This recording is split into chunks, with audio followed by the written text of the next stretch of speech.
Assalamu alaikum warahmatullahi wabarakatuh.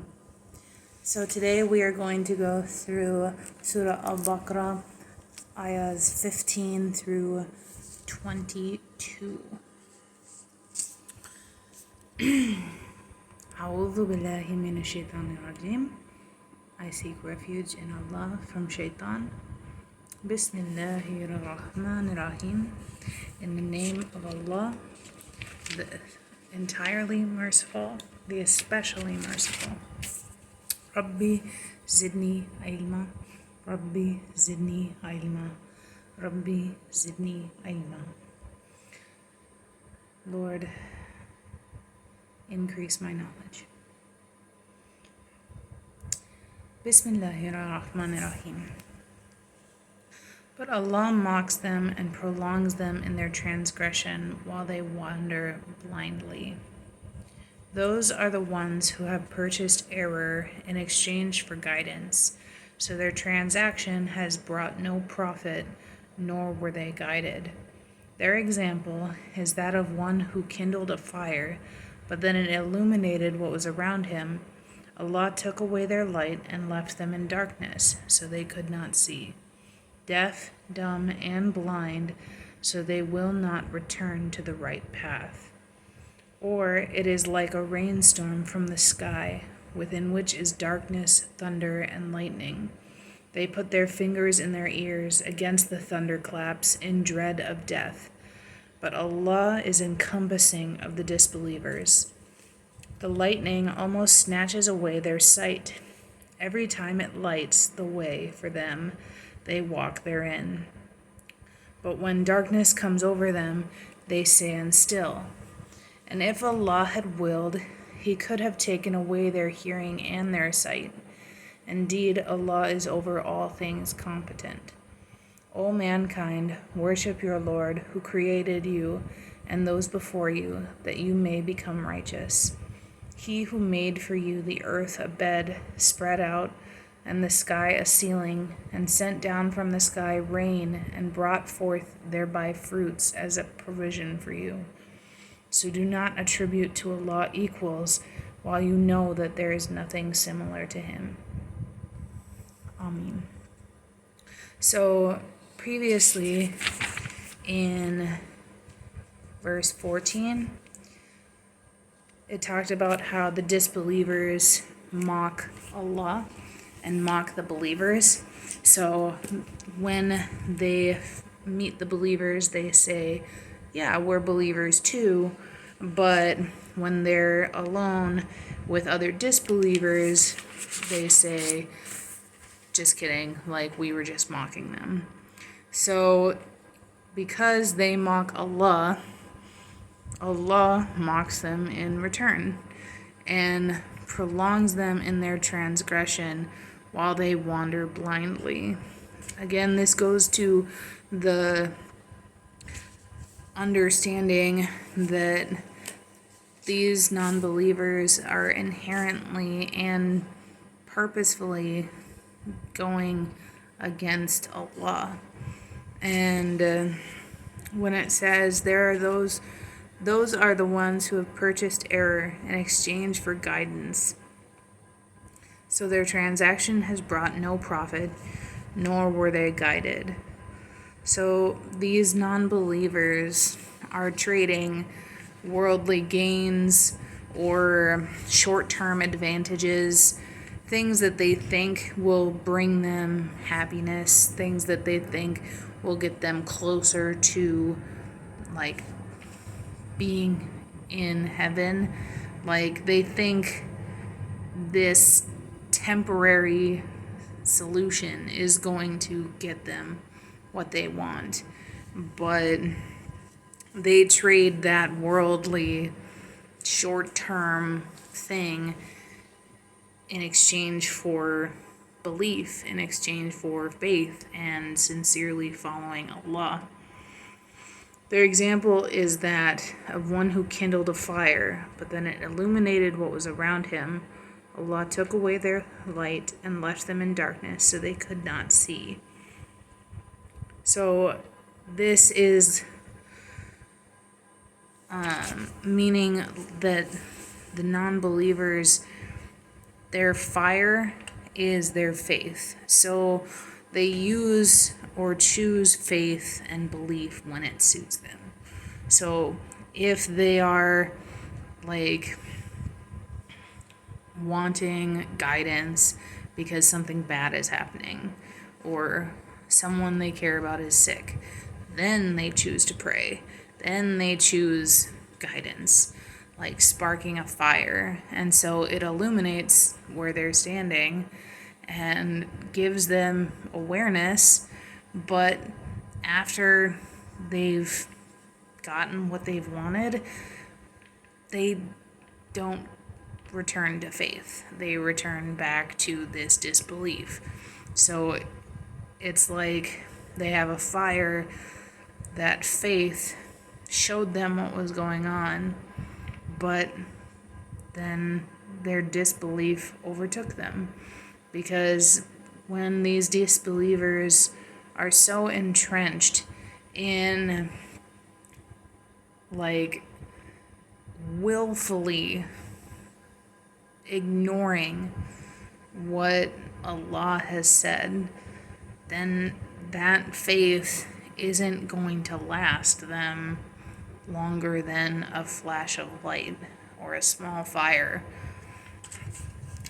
Deaf, dumb, and blind, so they will not return to the right path. This is how they are deaf to truth and dumb to speaking the truth and blind to seeing the truth. So the truth being Allah, His power, His mercy, His control over our situation. He's our provider, and they don't listen. And it started out as willfully not listening, but then because they do it all the time, habitually, they become deaf to the truth. So even if somebody told them about Islam, they wouldn't be able to actually recognize it as truth. And they are dumb to speaking it. So what they think is the truth, a corrupted version, is what they speak. They don't speak the actual truth of Islam.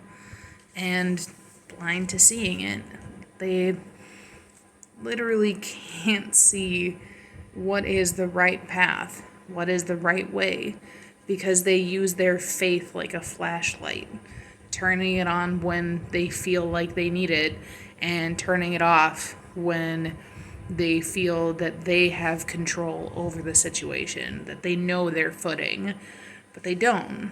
Like, Allah is that light. Our faith is that light that we need to use to get on the straight path and stay on the straight path.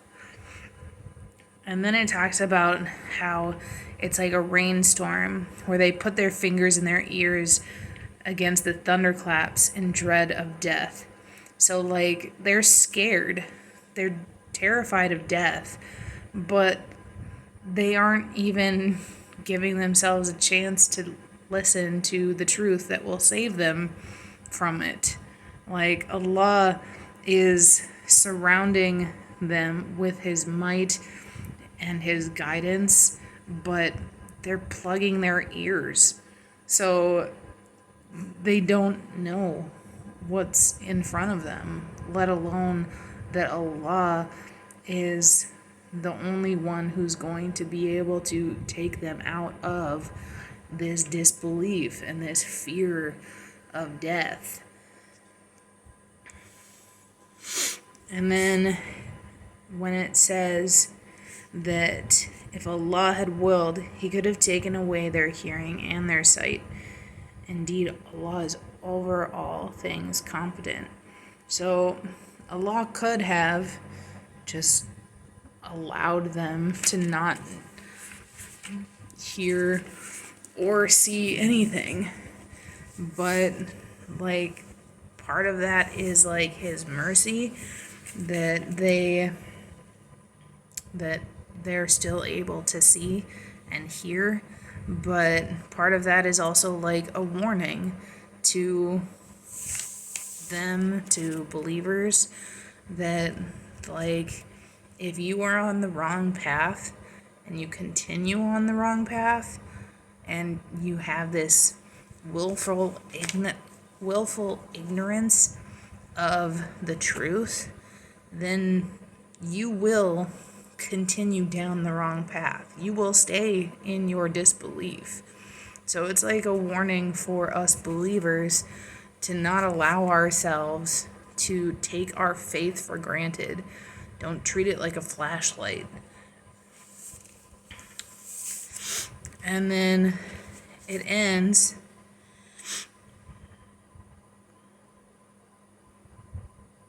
So also, like, when it talks about how